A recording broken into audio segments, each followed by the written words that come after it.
आपने tweet KIA है, हिंदुत्व के मुद्दे को लेकर लगातार उद्धव ठाकरे कुंभ क्यों नहीं गए, ये सवाल खड़े किए जा रहे थे, इसको लेकर आपने एक ट्वीट किया है। बात ऐसी है भाई, ये जो मिस्टर एकनाथ शिंदे हैं वो उनकी भ्रष्ट ज्ञान को लेकर कुंभ में गए, प्रयागराज में गए, फोटो वोटो निकाले, स्नान किया, पब्लिसिटी किया और आकर मुंबई में पूछते हैं कि उद्धव ठाकरे जी कुंभ में क्यों नहीं गए। क्या उनको हिंदू कहलाने में, अगर वो हिंदू है तो कुंभ में जाना चाहिए। ये कौन बोल रहा है? मिस्टर एकनाथ शिंदे, सबसे भ्रष्ट मुख्यमंत्री रहे देश के और उनके लोग। बात ऐसी है, हिंदुत्व की बात अगर है और उद्धव ठाकरे जी से ये सवाल एकनाथ शिंदे पूछ रहे कि अगर आप हिंदू है तो कुंभ में क्यों गए, तो राष्ट्रीय स्वयंसेवक संघ के सरसंघ चालक आदरणीय मोहनराव भागवत जी भी नहीं गए कुंभ में। तो आप नागपुर में जाकर यही सवाल मोहनराव भागवत साहब से पूछिए कि अगर आप हिंदू हो तो आप कुंभ में क्यों नहीं गए। विश्व हिंदू परिषद के जो प्रमुख हैं उनसे जाकर पूछिए, या बजरंग दल के प्रमुख हैं उनसे जाकर पूछिए कि आप अगर हिंदू है तो आपको क्या शर्म आती है, आप कुंभ में क्यों नहीं गए। देखो, अब तक इस देश में बहुत से कुंभ हो गए।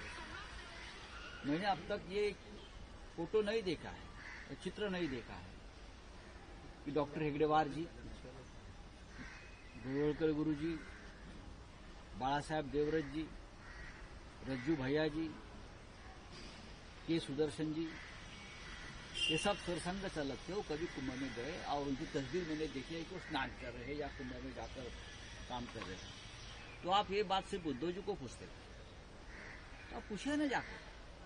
वीर सावरकर जी भी थे हिंदुत्ववादी, हमारे बहुत बड़े हिंदुत्व सम्राट थे, उनका भी कभी मैंने तस्वीर नहीं देखी है।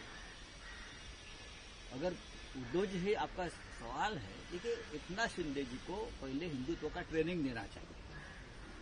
भारतीय जनता पार्टी ने उनको ट्रेनिंग देना चाहिए कि क्या सवाल करना चाहिए, कौन से सवाल पूछने चाहिए। उससे क्या हो गया, उनका पूरा चिट्ठा खुल गया।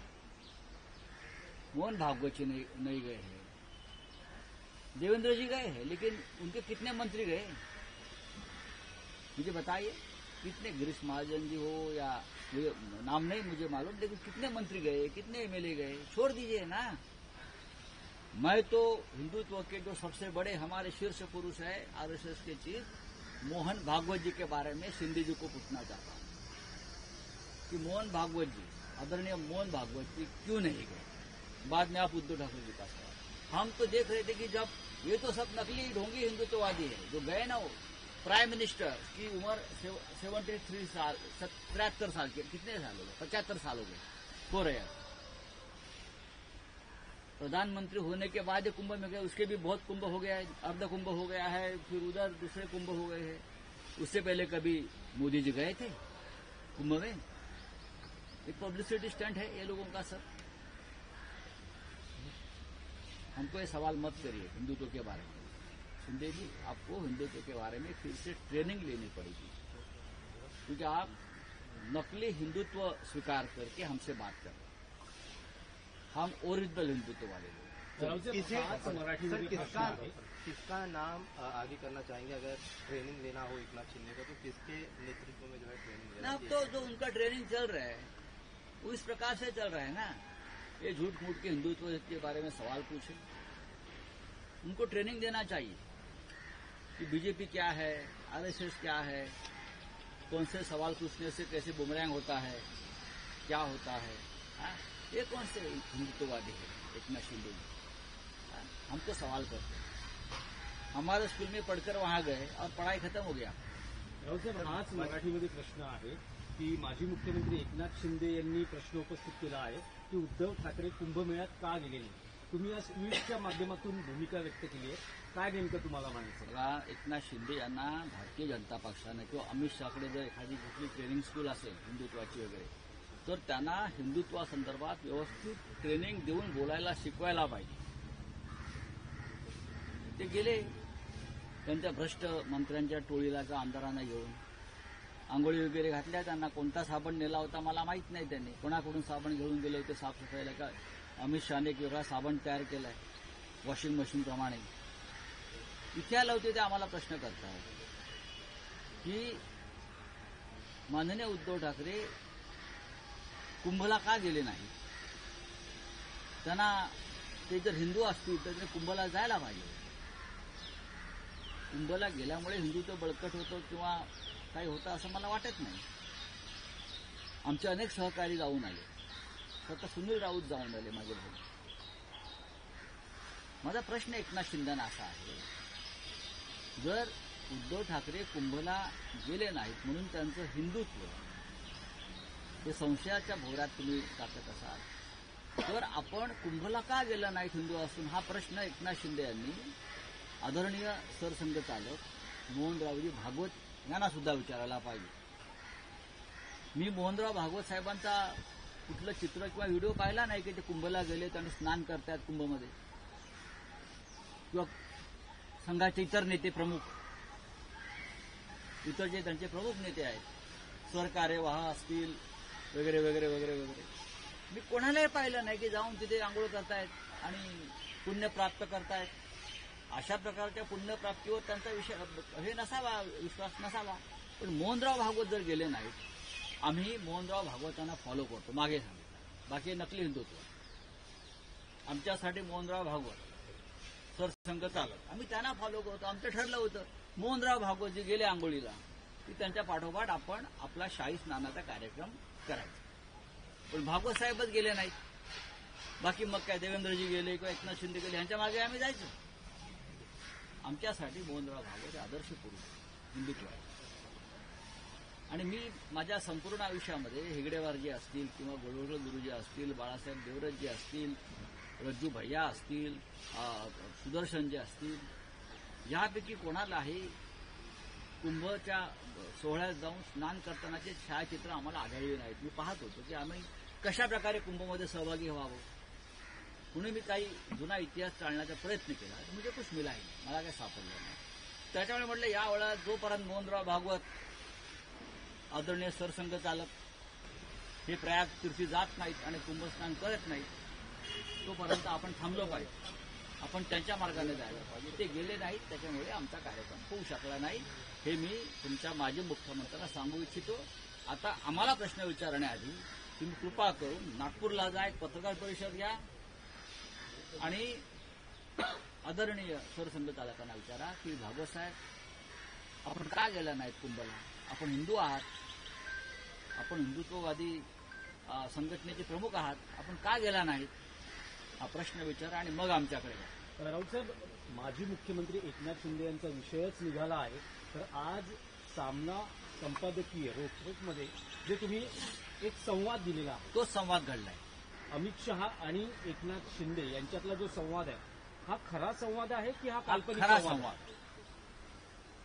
हा खरा संवाद आहे. लक्षात घ्या, पहाटे 4 वाजता एक अस्वस्थ आत्मा, राजकारणातला एक अस्वस्थ आत्मा पहाटे 4 वाजता त्याच्या पक्षाच्या प्रमुखांना भेटतात, म्हणजे अमित शहाना भेटतात. अस्वस्थ आत्मा पहाटे 4 वाजता भेटतो, तेव्हा तो काय सांगेल, ती पहिली तक्रार देवेंद्र फडणवीस यांची, हे तुम्ही मान्य केलं की मला कसा त्रास होतो, माझी कशी कोंडी केली जाते, माझे कसे अधिकार काढून घेतले जात आहेत, माझ्या बरोबरच्या मंत्र्यांच्या कशा चौकशा लावलेल्या आहेत, माझ्या बरोबरच्या आमदारांचा कसा निधी रोखलाय, याच्यावर चर्चा. आणि ते असं म्हणतायत तिथे की तुमच्यावर विश्वास ठेवून आम्ही आलो, आता आम्ही काय करायचं, मला मुख्यमंत्री करा. नाही, त्यातलं एक विधान असं आहे की अमित शहा शिंदेना असं म्हणतायत की आप बीजेपी में मर्ज हो जाओ, आपका क्लेम सीएम पद पर कब रहेगा. असं झालं नाही याचा इन्कार करावा वीर सावरकरांची शपथ घेऊन. मी दुसरं कोणाही सांगणार नाही, बरं का. ही चर्चा झाली नाही अशा प्रकारे, हे त्यांनी सांगावं ना. पण राऊत साहेब, अमित शहा आणि शिंदे यांच्यातला हा संवाद आहे तो उघड कसा होतो? बघा, बऱ्याच गोष्टी उघड होत असतात. जसा झेलेन्स्की आणि ट्रम्प मधला संवाद उघड झाला, तो प्रसार माध्यमात जवळ तसा येतो ना. ज्या गोष्टी बाहेर आणायच्या असतात ते मोठे राजकारण आपोआप बाहेर आणतात. नक्कीच आणतात. या देशामध्ये असं होत आहे, जगभरात असं होत असतं. याच्यापेक्षा वेगळा संवाद दोघात होऊ शकतो का? होऊ शकत नाही. आणि तोच संवाद झाला. राऊत आणि साहेब, हा संवाद झालाय देवेंद्र साहेबांनाही माहिती आहे. त्यांनीच सांगितलं नाही, मी असं म्हणतोय का? सोर्स होता का? हे त्यांनाही माहित आहे की नक्की दोघांमधला संवाद काय आहे. पहाटे 4 वाजता एक अस्वस्थ आत्मा, तृप्त आत्मा जेव्हा भेटतो तेव्हा काय संवाद होऊ शकतो? राऊत साहेब, राज्य विधिमंडळाचं अधिवेशन सुरू होते, अर्थसंकल्पीय अधिवेशन आहे, पण पडसाद मोठे उमटणार आहेत. धनंजय मुंडेंचा राजीनामा, बरेच विषय कोकाटेंचा आहेत. राजीनामा, स्वारगेट बलात्कार प्रकरण, सरकारला घेरण्याची व्यूहरचना आहे. भ्रष्टाचाराची प्रकरण येतात. आजच 3,500 किंवा कोटीचं आरोग्य खात्याचं जुना सगळा व्यवहाराला स्थगिती दिलेली आहे देवेंद्र फडणवीस यांनी. तानाजी सावंत हे लाडके आरोग्यमंत्री होते आणि ज्यांनी उद्धव ठाकरे साहेबांचं सरकार पाडण्यासाठी 4,500 बैठका घेतल्या होत्या, बरं का? त्यांना बहुतेक लाजीवर बसवायचं काम चाललेलं दिसतंय चटईवर. बघू आपण. आज ठाण्यामध्ये आम्ही जातोय सर्व नेते. साधारण 5 वाजता आम्ही ठाण्याच्या वेशीवर पोहोचू, सगळे शिवसेनेचे प्रमुख नेते. ठाण्यामध्ये आमचा कार्यकर्त्यांशी संवाद आहे. 4 वाजता सर्व नेते इथे जमणार आहेत आणि इथून आम्ही ठाण्याकडे पोहोचू. शिवसेनेच्या संघटनात्मक बांधणीसाठी महाराष्ट्रात जिल्ह्या जिल्ह्यात नेत्यांनी फिरावं अशी भूमिका पक्षप्रमुखांची.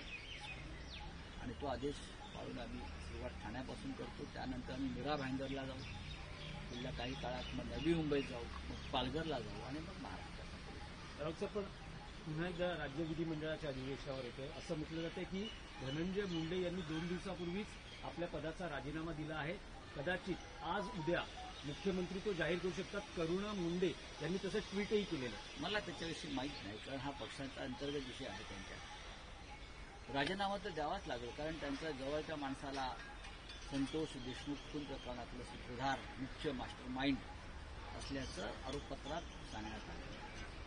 लोक म्हणतात वाल्मिक कराड आणि धनंजय मुंडे हे एकाच नाण्याच्या 2 बाजू.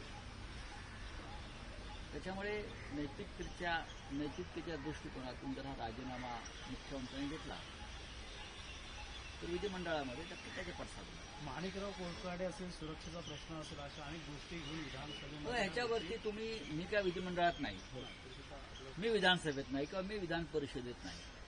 आता आमचे जे नेते आहेत त्या दोन्ही सभागृहातले, तुम्ही त्यांच्याशी या विषयावर संवाद आज साधा.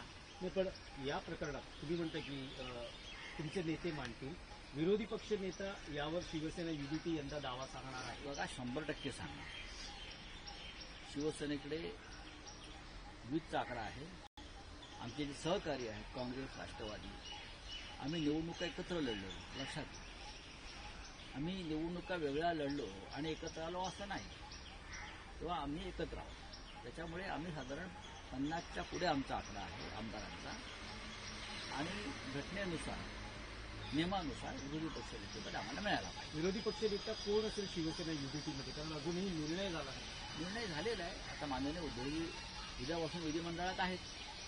तुम्ही त्यांच्याशी संवाद साधू शकता.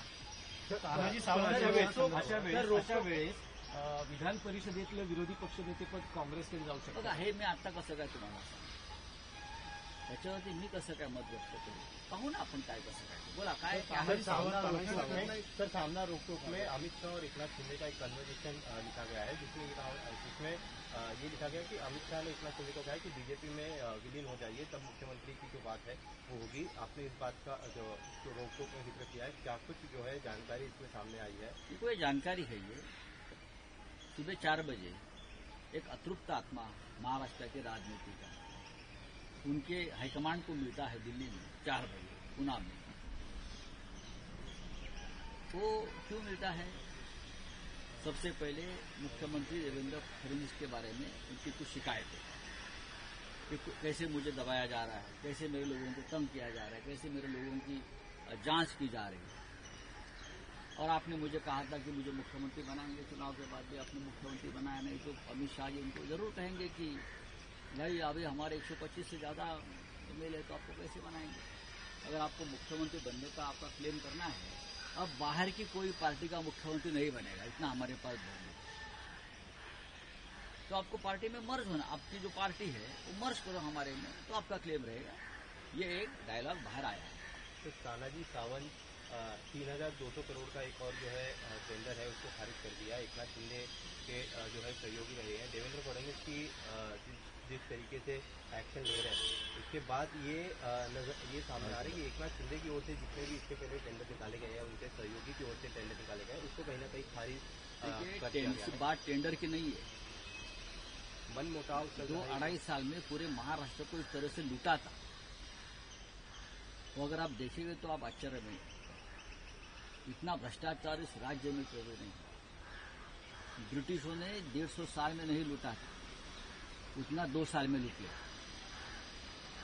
पूरा खजाना खाली कर दिया, कॉन्ट्रैक्टर के किस्से खाली कर दिए, जेब खाली कर दी।